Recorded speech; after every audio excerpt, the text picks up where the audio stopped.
오늘 이 참 좋은 시간에 여러분을 뵐 수 있게 되어서 참 감사를 드립니다. 오늘 말씀은 여러분 잘 아시는 말씀일 수 있습니다. 어느 날 유대인의 회당장 야이로가 예수님께 나와 엎드렸습니다. 자기 딸이 죽어가고 있습니다.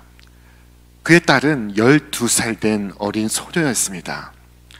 자, 그때 예수님께서 이 회당장 야이로의 딸을 살려주시기 위하여 그와 함께 그의 집을 향해 가시게 되었습니다. 그런데 수많은 무리가 예수님을 둘러싸고 함께 가는 그 중에 누군가 예수님의 옷깃을 붙잡았습니다. 자, 오늘 성경은 말씀하기를 그녀는 12해 동안 혈루증을 앓고 있는 여인이라고 말씀하고 있습니다. 자, 이 혈루증은 혈소판 감소증을 말하는 것입니다. 피가 흐르면 그 피가 멈추지 않습니다. 지속적으로 피가 흐르는 만성적인 병입니다. 그런데 이 여인이 예수님의 옷깃을 붙잡았을 때 즉시 자신의 몸에서 병이 낫는 것을 느꼈습니다. 그때 예수님께서 돌아보시며 말씀하셨습니다. 내게 손을 댄 자가 누구냐? 그때 여인은 자신을 숨길 수 없음을 깨닫고 많은 사람들 앞에 자신이 예수님께 손을 댄 이유와 병을 낫게 된 경위를 설명을 합니다. 그때 예수님께서 하신 말씀, 딸아, 내 믿음이 너를 구원하였으니 평안히 가라 하십니다. 여기까지가 오늘 본문의 말씀입니다. 오늘 말씀은 기적 속의 기적을 말씀하고 있습니다. 회당장 야이로의 딸을 구하는 기적 속에 이름 없는 무명의 한 여인이 고침을 받는 기적을 말씀하고 있습니다. 기적 속의 기적이요, 기적 중의 기적입니다. 자, 이 여인이 앓던 병을 우리 한번 생각해 보겠습니다. 여러분, 이 세상에는 남들에게 공개적으로 말할 수 있는 병이 있습니다. 나는 이렇게 아픕니다. 나는 이렇게 하다가 다쳤습니다. 그런데 어떤 병은 남에게 말할 수 없는 병이 있습니다. 속으로 홀로 아파하는 병이 있습니다. 남에게 밝힐 수 없습니다. 여러분, 병이라고 다 똑같은 병은 아닙니다. 어떤 병은 다른 어떤 병보다 더 아프고 더 깊은 고통을 당합니다. 내가 이렇게 아픕니다. 이런 고통을 당하고 있습니다. 라고 밝힐 수조차 없습니다. 남에게 말할 수 있다면은, 내 아픔을 타인에게 말할 수 있다면 그것은 아직도 괜찮은 것입니다. 남에게, 친구에게, 부모에게 말할 수 없는 아픔이 있습니다. 이 병이 치명적인 병인 것입니다. 이 여인은 12년 동안 아무에게도 말할 수 없는 병을 앓고 있습니다. 이 여인은 이 병을 낫기 위해서 많은 돈을 썼습니다. 그 많은 돈을 썼으나 결국 제자리로 다시 돌아올 뿐입니다.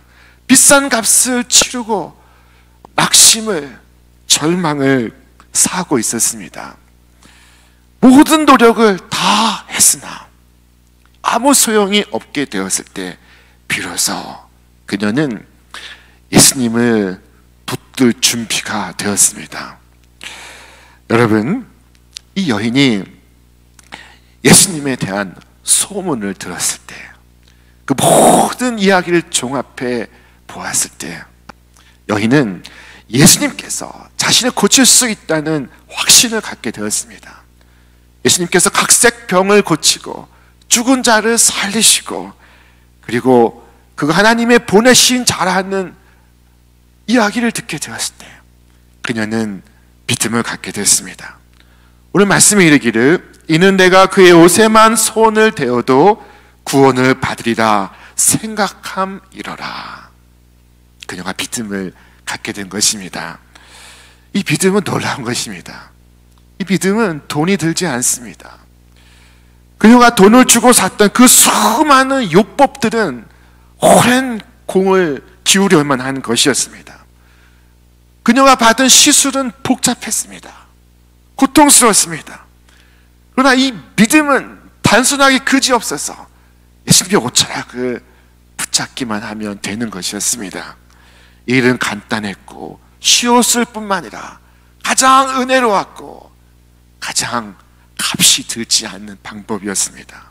일에는 돈 한 푼 들지 않았습니다. 여러분, 남에게 말할 수 없는 여러분만의 고민이 있습니까? 그 고민을 해결하기 위해서 어려운 일도 해보고 힘든 일도 해보고 고통스러운 일도 해보지 않았습니까? 그러나 왜 이 믿음이라는 단순한 방법은 사용하지 않았습니까? 우리는 힘든 일을 겪으면 사람들을 만납니다. 유명한 사람, 알려진 사람, 많은 사람들을 찾아가 위로를 받고 조언을 구합니다. 그것은 나쁘지 않습니다. 그러나 사람의 조언은 구원에 이르는 중간 지점은 될 수 있을지 몰라도 최종 종착지는 될 수 없습니다. 우리는 사람들의 조언을 넘어서 예수 그리스도 계신 곳까지 나아가야 할 줄로 믿습니다. 여러분, 주님 앞에까지 나오십시오. 주님의 옷자락을 붙들기까지 나오십시오. 값없이 은혜를 받으십시오. 깨끗하게 나음을 입으시기를 바랍니다. 이 여인은 무리 속에 나타나 조용히 예수님의 옷자락을 붙잡았습니다. 그녀가 생명의 줄을 붙들었습니다. 아무 말 하지 않고 그녀가 주님을 붙잡았습니다. 그녀는 소경바디메오처럼 예수님, 다윗의 자손이여 나를 불쌍히 여기소서라고 외치지도 않았습니다. 조용히 예수님의 옷자락을 붙들 뿐이었습니다. 자, 여러분, 많은 무리들이 몰려들고 있었습니다. 그 가운데 아픈 사람은 그녀 혼자만이었을까요? 그녀만이 예수님과 접촉했을까요? 그런데 왜 그녀만이 나음을 입었습니까? 이 여인만 이 놀라운 치유를 경험한 이유가 무엇입니까? 자, 그 이유는 첫째, 다에 있지 않고 더에 있습니다. 다 모여 있으나 그녀는 더 가까이 주님께로 나아갔습니다. 다가 아니라 더입니다. 다 예배당에 모여 있지만 그는 더 가까이 주 앞에 나아갔습니다. 예수님 주위에 언제나 큰 무리들이 있습니다. 많은 사람들이 에워싸고 있습니다. 예수의 소문을 듣고 예수의 기적을 구경하고 보기 위해 많은 사람들이 모여들고 있습니다. 그러나 그들 가운데 과연 몇 사람만이 예수님의 참된 제자로 남게 될까요?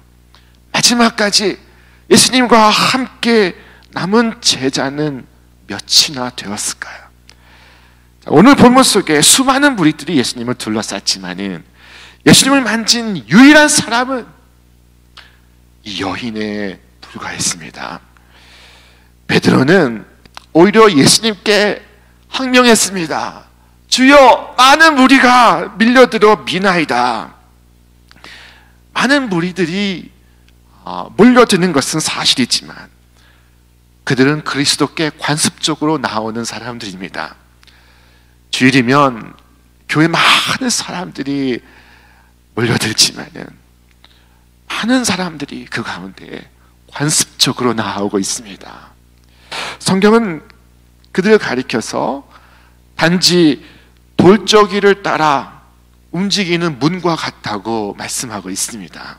습관적으로 들어가고 나가는 것입니다. 이 일을 되풀이할 뿐입니다. 그냥 왔다가 그냥 돌아갈 뿐입니다. 그들은 주님의 성찬을 받지만 주님 자신을 받지 않습니다. 그들은 떡과 포도주를 받지만 주님의 살과 피를 마시지 않습니다. 그들은 껍데기로 만족하고 주님의 복된 은총을 구하지 않습니다. 자, 여러분, 오늘 주님 앞에 나왔다면은 이 설교 듣는 것으로 만족하지 않기를 바랍니다. 주님께 나왔다면은 다 같이 이렇게 앉아 있는 것에 만족하지 않기를 바랍니다. 여러분 더 가까이 여러분의 구주에게로 다가가시기를 바랍니다. 그리스도를 붙잡음이 없이는 돌아가지 않겠다고 매 시간마다 결단하시기를 바랍니다. 여러분 홀로 기도회에 들어가 있을 때 단지 앉아있는 것으로 만족하지 않기를 바랍니다. 기도 가운데 주님의 옷자락을 만지지 않고서는 기도를 포기하지 않겠다고 결단하시기를 바랍니다. 오늘 본문에서 이 여자는 예수님과의 접촉에 성공했습니다. 여러분 모든 측면에서 여러분이 이 여인을 능가하기를 진심으로 바람하지 않습니다. 그러나 이 점에 있어서는 이 여인을 본받으시길 바랍니다. 이 여인은 수많은 무리들 가운데 한 사람으로 앉아 있는 것이 아무 소용이 없다는 것을 알고 있었습니다.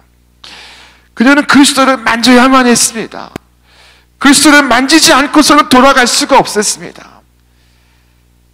자, 그런데 그녀에게 다가와 부딪히고 밀쳐대는 사람들이 많습니다. 많은 사람들이 예수님을 에워싸고 있습니다. 여러분, 나의 주님께로 나아가는 것이 항상 쉽지가 않습니다.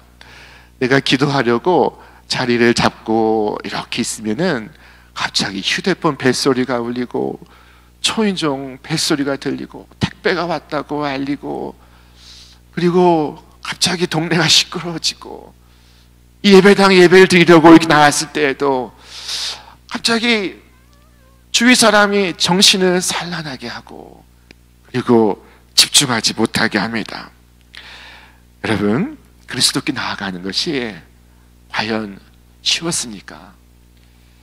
이것은 치열한 싸움입니다.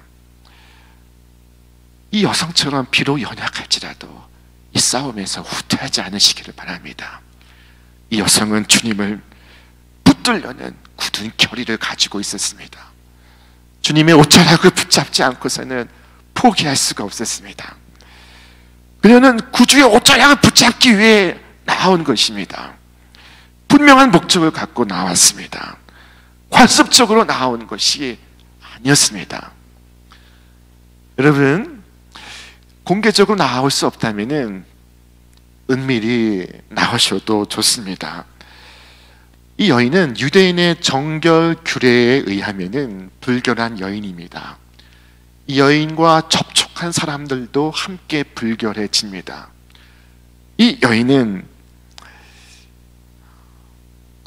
만일 결혼을 했다면 이혼을 당할 수 있습니다. 가정이 있다면 가정에서 분리될 가능성이 있습니다. 자, 이 여인은 무리들 가운데 앉아있을 권리가 없었습니다. 여러분들 중 몇몇은 내가 주님의 옷깃을 붙들기에 무자격하다, 부적절하다, 무가치하다 라고 느끼는 사람들이 혹 있을 수 있습니다. 내가 과연 주님의 은혜를 받기에 합당한가? 내가 과연 주님의 은혜를 받을 자격이 있는가? 여러분, 주님은 어떻게 생각하실까요? 자, 기억하시기 바랍니다. 주께서 말씀하시기를 건강한 자에게는 의사가 쓸데없고 병든 자에게라야 쓸데있나니 나는 세상 의인들을 부르러 온 것이 아니라 죄인들을 부르고 그들을 구원하기 위하여 왔노라. 여러분이 무자격하고 부적절하고 무가치하다고 느끼면 느낄수록 주님은 더 깊숙이 나와 함께 하기를 원하십니다. 나에게 은혜 주시기를 기뻐하십니다. 자, 둘째로 왜 이 여인만 놀라운 기적을 경험합니까? 그것은 그녀가 믿음으로 나아갔기 때문이었습니다. 이 여인이 뭐라고 생각했는지 아십니까? 이는 내가 그의 옷에만 손을 대어도 구원을 받으리라 생각함이로라. 여러분, 이 여인은 분명 믿음을 갖고 주님의 옷자락을 붙든 것이었습니다. 믿음은 주님의 능력이 흘러들어오는 통로입니다. 믿음은 저 발전소에 전기줄을 잇는 것과 같습니다. 믿음을 통하여 주님의 온갖 능력과 은총이 나에게로 흘러들어옵니다. 나에게 믿음이 없으면 주님과 나 사이에 어떤 일도 일어나지 않습니다. 믿는 자에게 예수님의 능력이 나타나는 것입니다. 예수님께서 말씀하셨습니다. 딸아, 네 믿음이 너를 구원하였으니 평안히 가라. 예수님은 이것이 믿음으로 말미암은 것이라고 분명히 확인해 주시고 있습니다. 행위로 말미암은 것이 아닙니다. 믿음으로 말미암아 그녀에게 온전한 치유가 임했습니다. 사실 이 여인은 믿음이 불완전했습니다. 이 여인은 우리처럼 셀 모임에서 말씀을 깊이 공부해온 바가 없습니다. 신학교에서 신학을 공부한 바도 없습니다. 그녀의 믿음은 불완전하게 그지없습니다. 그녀는 옷자락만 되어도 나을 줄로 믿고 있습니다마는 사실 그녀를 치유하는 것은 옷자락이 아니라 예수님 당신인 것입니다. 예수님 자신이셨던 것입니다. 여인의 믿음은 이토록 불완전하였으나 그러나 그 속에 믿음이 있었습니다. 무지할지라도 그 속에 믿음이 있었습니다. 연약할지라도 그 속에 믿음이 있었습니다. 로마서 10장 9절 말씀에 네가 믿으면 구원을 받으리라 말씀하시고 있습니다. 여러분, 이 여름에 휴가철에 저 멀리 제주에 피서를 가는 분들이 있습니다. 제주에 가는 방식은 비행기를 타는 것도 있지만 배를 타고 갈 수도 있습니다. 저 완도에서, 고흥에서, 목포에서, 부산에서, 삼천포에서 배를 타고 제주까지 갈 수 있습니다. 어느 날 이 배를 탔는데 아주 여리여리한 한 여성이 저 갑판 위에 서서 이 바다의 바람에 날려갈 것처럼 서 있습니다. 갑판을 꼭 붙들고 있습니다. 한눈에 보기에도 여인은 나약한 여인입니다. 그런데 그녀 주위에는 저 피서가기에 들떠서 아주 신나 있는 건장한 청년들이 서 있습니다. 키가 190에 몸무게 90이 넘어 보이는 건장한 청년들이 서 있습니다. 여러분, 이 배가 폭풍우를 만났을 때 두 사람 중에 누가 더 안전할까요? 누가 더 안전하겠습니까? 정답은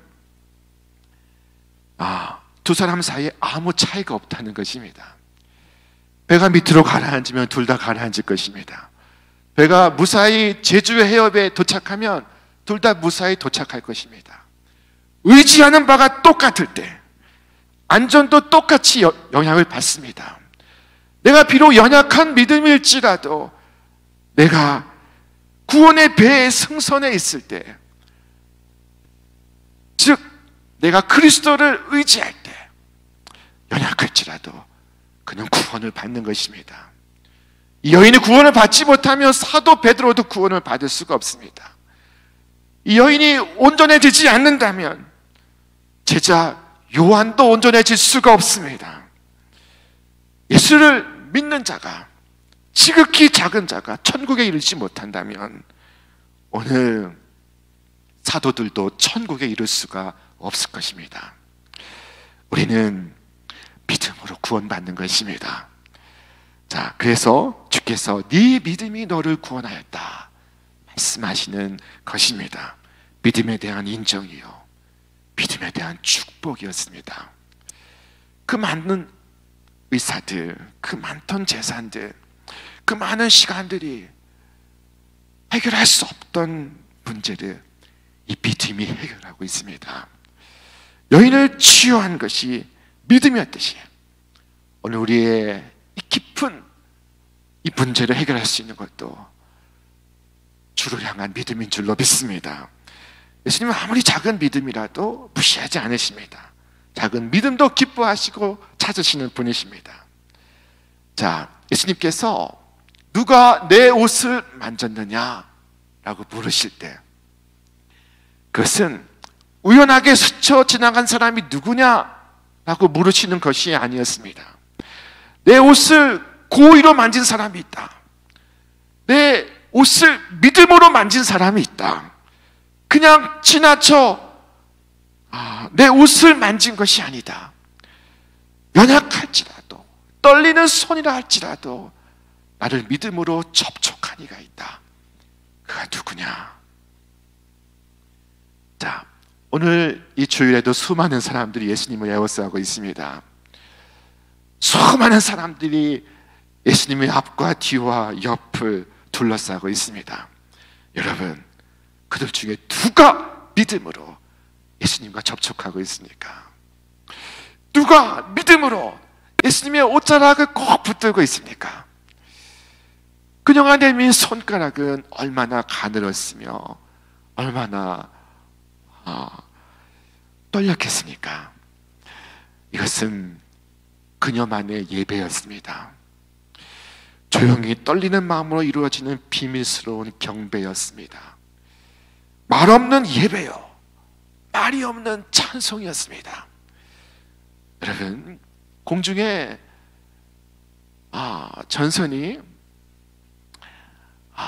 그 얇은 전선이 바람에 흔들릴지라도, 그러나 그 전선에 흐르는 전류는 저 발전소에서 오고 있는 것입니다.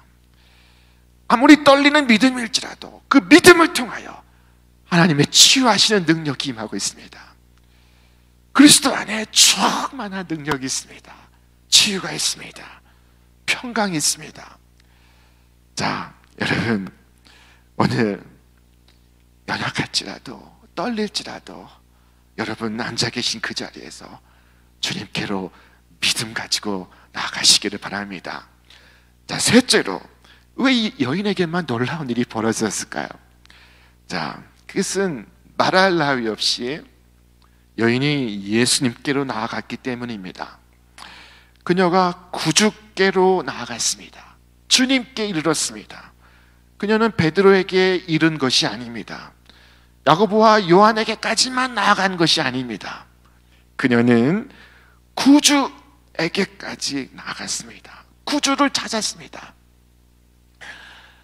저희 집에 두 아이가 있습니다. 대학생, 중학생인데 이 초등학교 유치원 다닐 때는 이 두 아이가 부모가 없을 때 서로 다투기도 하고 서로 경쟁하기도 하고 그랬습니다. 그런데 이 막내 여자 아이가 오빠에게 섭섭한 일이 있으면은 이 아이는 오빠 앞에서 울지 않습니다. 아빠를 기다렸다가, 아빠가 올 때까지 기다렸다가, 아빠를 찾았다가 아빠 앞에서 웁니다. 자, 아빠는 문제를 해결할 능력이 있습니다. 아빠에게 은혜가 있습니다. 여러분은 누구 앞에까지 나아가십니까? 사람 앞에서 울지 않고 하나님 앞에까지 나와 하나님 앞에서 우시기를 바랍니다. 성경에 하나님을 찾으라 하는 말씀을 제가 찾아보니 구약과 신약에 넘치게 많았습니다. 그 중에 단 몇 가지만 여러분에게 소개하면 이와 같습니다. 시편 27편 8절 말씀, 너희는 내 얼굴을 찾으라 하실 때 내 마음이 주께 말하되 여호와여 내가 주의 얼굴을 찾으리다 하였나이다. 이사야 55장 6절 말씀, 너희는 여호와를 만날 만한 때에 찾으라. 가까이 계실 때 그를 부르라. 아모스 5장 4절 말씀, 여호와께서 이스라엘 족속에게 이르시기를 너희는 나를 찾으라. 그리하면 살리라. 누가복음 11장 9절 말씀, 내가 또 너희에게 이르노니 구하라. 그러면 너에게 주실 것이요. 찾으라. 그러면 찾을 것이요. 아모스 5장 8절 말씀, 묘성과 삼성을 만드시며 사망의 그늘로 아침이 되게 하시며 백주로 어두운 밤이 되게 하시며 바닷물을 불러 지면에 쏟으시는 자를 찾으라. 그 이름이 여호와입니다. 자, 여러분, 주님에게까지 나오시길 바랍니다. 주님을 찾으시길 바랍니다. 주님과 접속한 인생은 전혀 다른 인생을 살아갈 수 있습니다. 나의 인생의 전환은 주님과의 접속에서 시작됩니다. 인생의 한계 상황은 주님과의 접촉에서 돌파될 수 있습니다. 여러분, 이 여인이 놀라운 기적을 경험했던 이 세 번째 이유, 그녀는 주님을 찾았던 것입니다. 주님 앞에 나왔던 것입니다. 오늘 이 여인과 같이 주님께 더 나아오시며 주님을 믿음으로 찾으시며 그리고 오직 생명의 주님을 찾으시기를 바랍니다. 고통에 눌린 모습 그대로, 이 찢기고 상처받은 모습 그대로, 오갈 데 없는 모습 그대로 온갖 아픔과 고통을 안고 주님을 찾아온 자를 주님은 외면하지 않으십니다. 마치 주님 계신 곳에 지붕을 뚫고 구멍으로 침상째 내려온 중풍병자와 같이 저 돌 무화과 나무 위에 올라서 구주께로 다가간 삭개오와 같이 회당장 신부님에도 불구하고 예수님의 발 앞에 엎드렸던 야이로와 같이, 그리고 오늘 옷에 손만 대어도 내가 나으리라 믿고 주님 앞에 나와 옷자락을 붙잡았던 이 여인과 같이 삶의 고통을 들고 찾아간 모든 사람들을 주님은 맞이하시고 들으시고 치유하시고 돌보십니다. 주님은 이 여인을 축복하시며 따라 내 믿음이 너를 구원하였으니 평안히 가라 하십니다. 예수님께서 그녀를 따라라고 부르십니다. 우리는 믿음으로써 주님과 한 가족이 될 수 있습니다. 주님과의 한 패밀리가 될 수 있습니다. 여인은 예수님의 말씀을 그 가슴에 새기고 그녀의 집으로 일터로 돌아갔을 것입니다. 그리고 내가 주님을 만났습니다 라고 말하지 않았겠습니까? 여러분, 오늘 이 예배 속에서 주님을 만나시고 여러분의 가정에, 여러분의 일터에 돌아가실 때에는 내가 주님을 만났습니다 라고 그 사실을 고하시길 바랍니다. 그리하여 그들도 여러분과 같이 주님을 찾을 수 있게 하시기를 바랍니다. 오늘 우연히 주님 앞에 나와 주님을 스쳐가는 것이 아니라 주님의 옷자락을 꼭 붙들고 주님을 만날 수 있는 여러분과 제가 되시기를 주님의 이름으로 축원합니다. 그리하여 딸아, 아들아, 내 믿음이 너를 구원하였느니라 하시는 복된 주님의 음성을 가슴에 품고 돌아가시는 여러분과 제가 되시기를 주님의 이름으로 축원합니다. 축원합니다. 오늘 시간 우리 말씀을 생각하며 우리 함께 찬양하도록 하겠습니다. 이 시간 찬양할 때 주님, 내가 주님만을 만나기를 원합니다. 주님께로 더 가까이 나아가기를 원합니다. 주님의 옷자락을 붙들기를 원합니다. 믿음으로 주님의 옷자락을 붙잡고 주님의 기적을 체험하게 하여 주시옵소서. 믿음의 간구에 절망과 고통은 물러가고 질병은 떠나가고 주님의 평강과 주님의 축복이 오늘 내 영혼에, 내 상한 육신에 가득히 차고 넘치게 하여 주옵소서. 우리 함께 기도하는 마음으로 찬양하시겠습니다.